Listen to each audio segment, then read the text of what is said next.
Coming into his 12th NBA season, James Harden already ranks 5th overall in the all-time three-point shooters list. He strikes me as the type of guy that will have a pretty long peak given his style of play, especially considering the fact that he's never really had a big season-ending injury. So let's say he has 3 more prime seasons left. He's averaged 3.7, 4.8, and 4.4 threes per game in these past 3 years. So let's use the average of that, 4.3, for this simulation. So Harden averages 4.3 threes made per game in the first 3 years of this experiment, and slowly begins to fall off in the next few years. He averages 3.7 in 2024, then 3.1, then 3.0, and then starts officially taking smaller non-number 1 option roles on teams, averaging 2.0 and then finally 1.6 threes per game in his final 2 years. This is what I see to be a realistic amount of games played for Harden in these final 8 years of his career, suffering very little injuries due to the fact that that's simply been the case for him as of 2020. The final result, 1,886 three-pointers being added on to his already established total of 2,324 threes. That's a total of 4,210 three-pointers, well over Ray Allen's career total of 2,973. And Harden's not alone with this abnormal amount of made threes. As a matter of fact, Ray Allen's current record is about to get passed by countless NBA players. Let's go and check out where this leaderboard will be by the year 2030 by looking at some of the league's best three-point bombers and simulating where they will be by the end of the decade.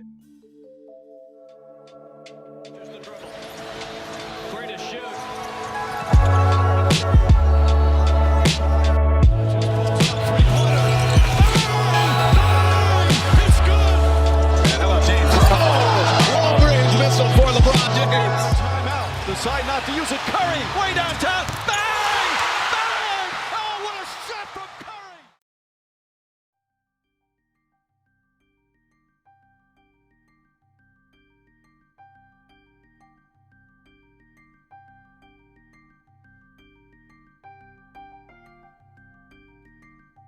The obvious other name that is already dominating this list is Steph Curry. I'll give him 5 more seasons in the league, meaning that he'll have a 16-year career. He averaged 4.6 threes in his prime from 2016 to 2019, and I think that number will be slightly lower as he reaches the end of his career. We'll say he averages 4.1 threes in 2021, and then 3.7, 3.5, 2.8, and finally 2.0 in his final NBA season. These, in my mind, are the appropriate games played amount for this guy, given his injury-plagued history. And with that, Curry now has 3,438 career threes. Klay Thompson, Curry's backcourt teammate, has been having a couple tough years, so his career total might not be as preposterous. His threes per game numbers have pretty much always been around the low threes, somewhere around 3.0 to 3.5 per game. Let's give him 3.1 per game for 2022, assuming he misses all of 2021. Then 3.1 again for 2023, 2.5 in 2024 and 2025 as he declines, and then 3 more very mediocre years with pretty low three-pointer numbers. Throw on my games played prediction, and the total you get is 2,883 threes. Now, that might not sound like a lot compared to the other guys we've tried this out on,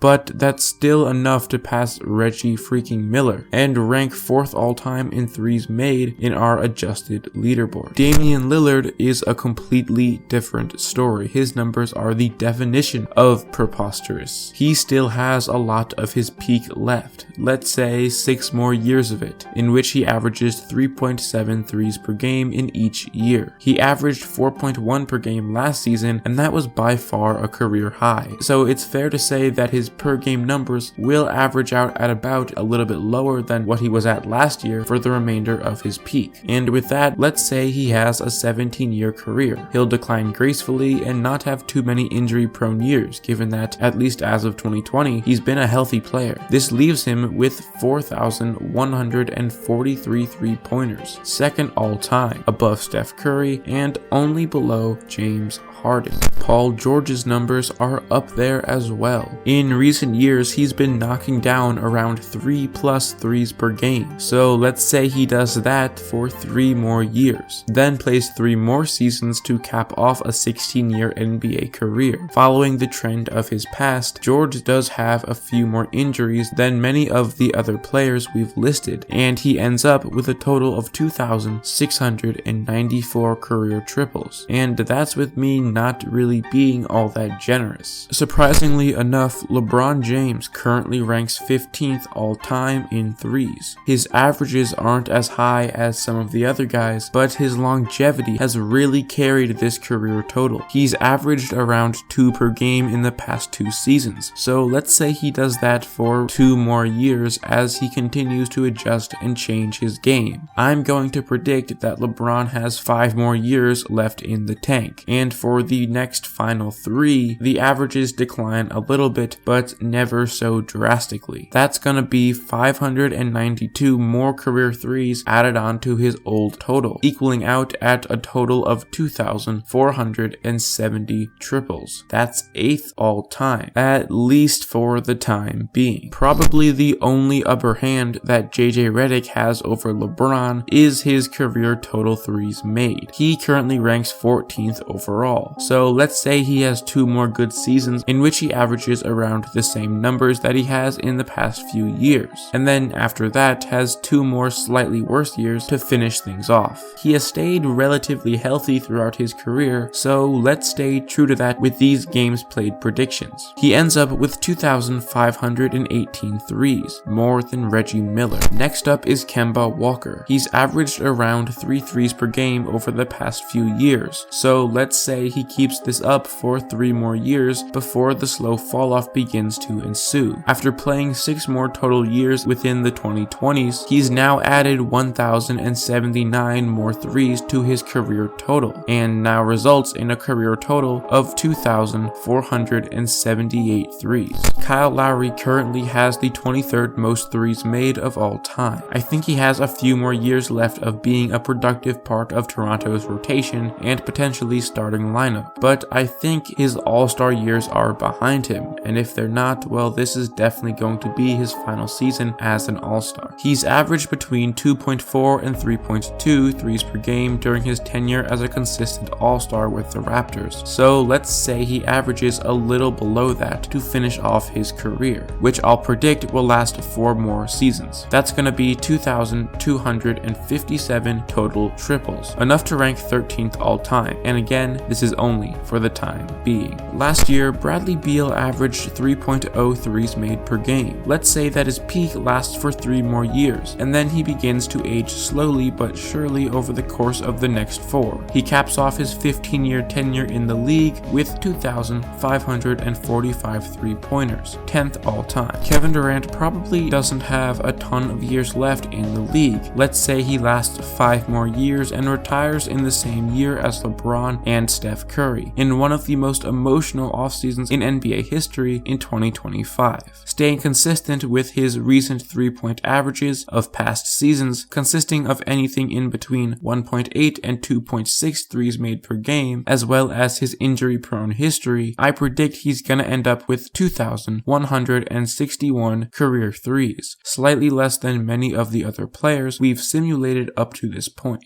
I felt as if I had to bring up Kyle Korver simply due to the fact that he currently ranks 4th all-time in threes. Now, things aren't looking too great for him given the fact that he's still unsigned, but I can't see a sheer sniper like him not getting signed to some contending team eventually in the season. Last year he knocked down 99 threes, and whether it's because he gets signed halfway into the year or because he has to accept a smaller role, I'm gonna predict that that number gets sliced in half to 53s for 2021, meaning that he ends up with exactly 2,500 300 threes. Kyrie Irving averaged 2.8 threes a game both last year and in 2018, so let's say that he pulls off these numbers yet again for another 2 consecutive seasons before things start to slowly go downhill. He lasts a total of 6 more years in the league, playing 15 total seasons, has some nagging and semi-minor injuries like he always does, and ends up with 1,908 threes, 23rd all time. Chris Middleton has averaged 2.3 and 2.4 threes per game in the past 2 seasons. Let's say that he has 4 years left of his prime, consistently puts up numbers like these, and then fades off somewhat slowly and becomes pretty much just a spot-up shooter to finish off his career, which doesn't really affect his shooting numbers for obvious reasons. He's been pretty healthy up to this point into his career with the exception of a few years, so we'll just continue that trend. He'll play 7 more seasons and end off his 15-year run in the league with 1,555 three-pointers. But what about some of these younger guys? Players who shoot an astronomical amount of threes, but just haven't been around for long enough to rank high on the all-time three-pointers list. Oh man, they are about to dominate this list. First up is Buddy Hield, who out of all of these young guys ranks highest already in the all-time list as of 2020. Now, despite not playing too long in the league, he came into the NBA at 24 and is currently 27. I'm gonna say he's gonna start declining at 32 years of age, due to him having a style of play that'll serve him well for a long time. Let's say that at his peak, the 3.7 threes per game he made in 2020 can rise up to 4.4. He plays 8 more years, stays relatively healthy, and ends up with 2,877 career threes. In only a 14-year career, Hield now ranks 6th on this list. Funnily enough, D'Angelo Russell will be as old as Buddy Hield was in his rookie season this season, giving him a lot more time to take over this all-time three-pointers list. I think Russell's peak will be a little better than what he is now, and he'll consistently average around 3.3 to 3.9 threes per game in the next 5 seasons, before things get somewhat but not drastically worse. Let's say he plays the entire decade, isn't nearly as healthy as Hield, and going off of that, he's gonna knock down 2,418 triples by the year 2030. It kind of went under the radar, but Duncan Robinson's 3.7 threes made per game last season was the 9th highest average in league history. He'll be 26 this year, but nothing stopping him from being a fantastic spot-up shooter for the next, 50 years. I'm gonna say that at his peak, he's dropping 4.3 threes per game and averaging numbers around this mark for many years to come. We don't really have enough of a sample size to determine if the guy is injury prone, so I'm just gonna say he's gonna be somewhat but not fully healthy, simply because it's the safest bet. By 2030, this man is gonna have 2,986 threes made under his belt after just 12 years in the league, and he could very well pass Harden and become the #1 all-time three-point bomber if he continues to play at this level into the early 30s, and everything about that sentence is just nuts. Trae Young was probably the first name I thought of when thinking about young three-point shooters. His 3.4 threes a game last season wasn't anything historic, but he's definitely going to improve that and eventually pass the 4.0 threes per game mark. He's probably going to play this entire decade, and probably at an all-star level for a majority of it at that. He'll have 2,814 threes made by the end of the decade, and just like pretty much everyone else I mentioned beyond this point, and also the people I mentioned before him, he'll probably end up with even more if he continues to play into the 2030s. Devonte Graham might not have as high of a ceiling as Trae Young, but he did make more threes than him in 2020. I think Graham is who he is and won't improve all that much for the future. He averaged 3.5 threes a game last year, and I can see him averaging numbers around that mark for the next 5 or so years before his window of borderline all-starness begins to dwindle. I'm gonna say that he will play the entire decade, but will be falling off by the end of it. 1,852 total threes will be made by him in 2030, passing Steve Nash, Peja Stojakovic, and Kobe. At only 20 years old, Luka Doncic has a lot of career left for him. We all know that he's the future of the league, and that his 2.8 threes made per game in 2020 will improve just like the rest of his game. This is Luka's decade, and I think his 3-point numbers will be pretty consistent on a year-by-year basis. After 12 years, he'll have 2,722 made threes, falling into the same ballpark as LeBron James, in the sense that although he's not necessarily known for his jumper, due to the fact that so many other great qualities of his game overshadow it, he quietly will be climbing up this all-time list. Davis Bertans is already 27 years old, so let's say he'll have 3 more peak years before the slow decline begins. He'll retire at 34, consistently knocking down between 3.5 to 4 threes a game during the remainder of his prime, and slowly these numbers will drop. The result is 1,647 threes in just 11 years, and the first few of those 11 years were in San Antonio, where he barely even played. Alternatively, despite having a longer career as of 2020, Zach LaVine is only 24. I'm gonna say he plays out this entire decade, suffers through some injuries, and follows the path of his 3.1 threes made per game he had last year, and averages around that same mark for the next 5 years before things begin to go downhill. 2,186 made threes by 2030 is my prediction. And there it is, a complete list of what the all-time three-pointers list will look like in the year 2030. Only 2 currently retired players crack the top 10, which is just insane to think about. Reggie Miller,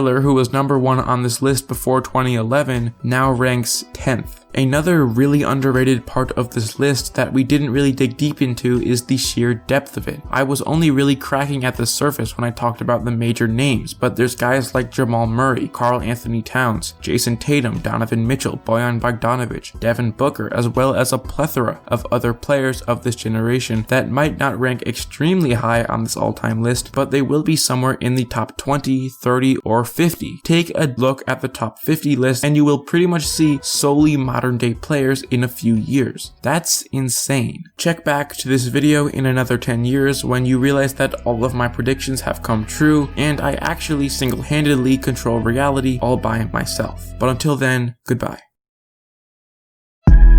Actually, you don't have to come back in 10 years. I'd actually prefer you stick around and watch these other videos before that time comes.